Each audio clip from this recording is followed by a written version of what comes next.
किस तरीके से अब मोईद यूसुफ साहब हम अपनी ज़ाहिर जो एंटिसिपेट किया जा रहा है या जो इंफॉर्मेशन की बेस पर बात की जा रही है कि टेररिज्म के ये इंसिडेंट्स हो सकते हैं, पॉलिटिकल लीडरशिप को निशाना बनाया जा सकता है, गवर्नमेंट क्या कर रही है? एक तो ज़ाहिर सिक्योरिटी एस्पेक्ट से कोशिश की जा रही होगी कि इन्हें काउंटर किया जाए, लेकिन जो पॉलिटिकल एलिमेंट है उसको आप कैसे एड्रेस कर रहे हैं? कैसे बताया जा सके सियासी जमातों को जो इस वक्त सड़कों पर हैं कि वो एहतियात करें ताकि खुदा ना खास्ता कोई निशाना बने इस दहशतगर्दी का? अच्छा, इसमें ये आपका सवाल है, मैं और कंफ्यूजन नहीं रहनी चाहिए। मैं ये वजाहत करना चाहता हूँ कि पहले तो आपको जो बहुत सा एविडेंस दिखाया गया है वो चीज़ें हैं जो हिंदुस्तान करना चाहता था, उसके अज़ाइम अल्हम्दुलिल्लाह नाकाम बनाए गए।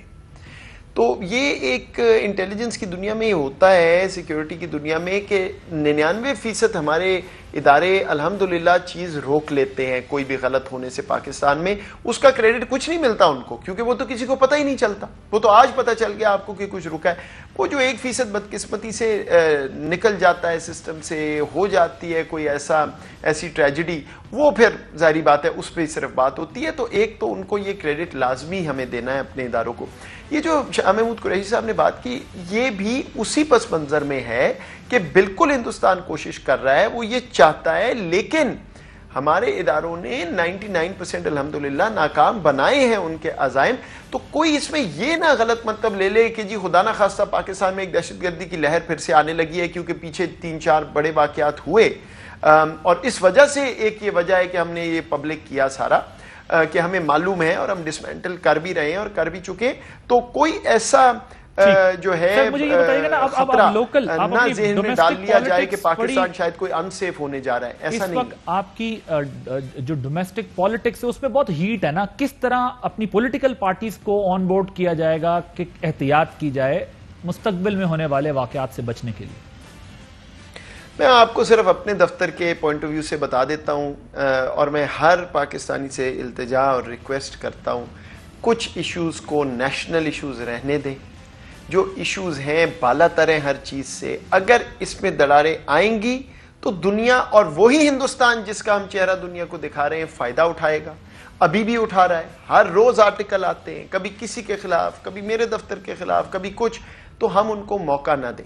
बाकी जो पॉलिटिकल साइड है, मैं quite frankly I am not the right person to answer, लेकिन मेरी बस यही इल्तिजा है फ्रॉम माय पर्सपेक्टिव, मेरे जो हमारा काम है जिस पे हम चल रहे हैं, सिक्योरिटी। लेकिन आप अपनी गवर्नमेंट को तो एडवाइस कर रहे होंगे ना, अपनी गवर्नमेंट को तो एडवाइस कर रहे होंगे कि कैसे उन्हें एंगेज किया जाए जब इंफॉर्मेशन है इदारों के पास। नहीं, देखिए, political advice is not my domain. Situation की एडवाइस तो कर रहे होंगे ना कि ये सिचुएशन है तो हमें एहतियात कैसे करनी चाहिए।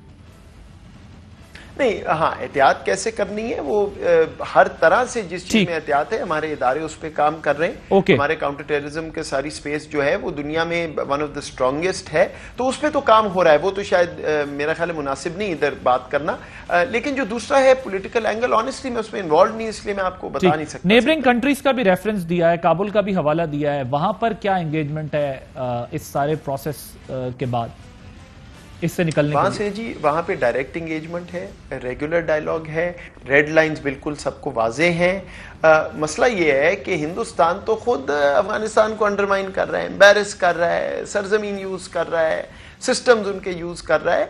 तो हमने तो बिल्कुल वाजे किया हुआ हर तरफ, और हिंदुस्तान चाहता है उसकी वजह से अफगानिस्तान और पाकिस्तान में मिसअंडरस्टैंडिंग हो, वो हम नहीं होने देंगे। मुल्जिम हिंदुस्तान है, बिल्कुल तीसरी सरहद इस्तेमाल हो रही है, वहां भी हमारी रेड लाइंस क्लियर है, वो डायरेक्ट डायलॉग है। ठीक है। टुवर्ड्स द वेरी एंड, अब जो इस वक्त हमारी सिचुएशन है, मैंने आपसे पहले भी ये बात की, इंटरनल भी एक्सटर्नल भी हम बात कर रहे हैं, उसके अंदर अगेन गवर्नमेंट की ये रिस्पॉन्सिबिलिटी जरूर है कि सारी सिचुएशन में पॉलिटिकल पार्टीज को भी लूप में लिया जाए, ताकि जिस तरह आपने कहा कि एक नेशनल कंसेंसस इस बात पे हो कि जो नेशनल सिक्योरिटी के इश्यूज हैं उसके ऊपर हम सब एक हो। लेकिन आप ये कहते हैं कि जाहिर है आप अपनी डोमेन में रहते हुए जो एडवाइस करते हैं वो कर सकते हैं, लेकिन ये जरूर करना चाहिए इस वक्त सारी सिचुएशन से निकलने के लिए कि सबको इस खतरे का बताया जाए जो भारत यहां पर कर रहा है। Thank you very much doctor Moid Yusuf साहब हमारे साथ मौजूद। जो आज नाकाबिले इनकार जिसको आप कह सकते हैं सबूत पेश किए गए اس کی بنیاد کے اوپر پاکستان کو یقینی طور پر اپنا کیس جو ہے وہ مضبوط طریقے سے انٹرنل اور ایکسٹرنل دونوں فرنٹس کے اوپر لڑنا ہے، بتانا ہے، تاکہ بھارت کا اصلی چہرہ دکھایا جا سکے کہ بھارت کس طرح ٹیررزم کو فنڈ کر رہا ہے پاکستان کے اندر، اور پاکستان کو ڈی سٹیبلائز کرنے کے لیے اپنا کردار ادا کر رہا ہے۔